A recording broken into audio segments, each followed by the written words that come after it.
একটা কথা কি জানেন, মানুষের স্বভাব হলো সমালোচনা করা। আর মানুষ তো সমালোচনা করবেই, তাই বলে কি থেমে থাকা যাবে? কখনোই না। তো হ্যালো এভরিওয়ান, আসসালামু আলাইকুম। সকলে কেমন আছেন? আই হোপ সকলে অনেক বেশি ভালো আছেন। আজকে আমি বাসায় পাটিসাপটা পিঠা বানানোর ট্রাই করলাম। তো কিভাবে বানালাম তা থাকছে আজকের ফুল ভিডিওতে। এইখানে আমি চালের আটা, সাদা আটা, লবণ, চিনি আর পানি দিয়ে পাতলা একটা ব্যাটার বানিয়ে নিব। আর ব্যাটারটা বেশি পাতলাও হবে না, আবার খুব বেশি ঘনও হবে না। ওইদিকে আমি ব্যাটারটা বানিয়ে নিয়েছি।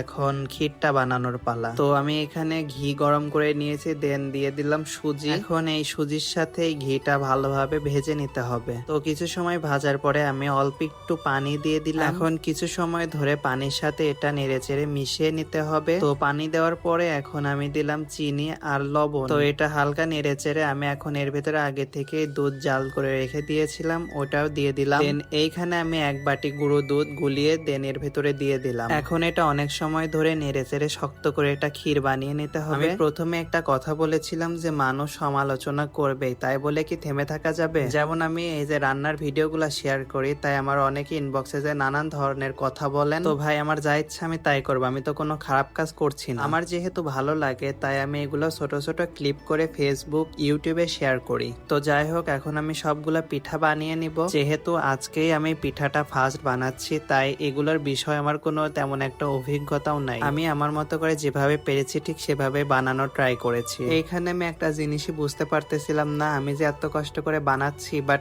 প্রায়টা পিঠাই ভেঙে ভেঙে যাচ্ছে কেন? তো যেমনই হোক না কেন, আমার সবগুলো পিঠা বানানো হয়ে গেছে। আর এদিকে বানাতে বানাতে আমি খাওয়া শুরু করে দিয়েছি। তো আজকের মতো এই পর্যন্তই। সকলে ভালো থাকবেন। আল্লাহ হাফেজ।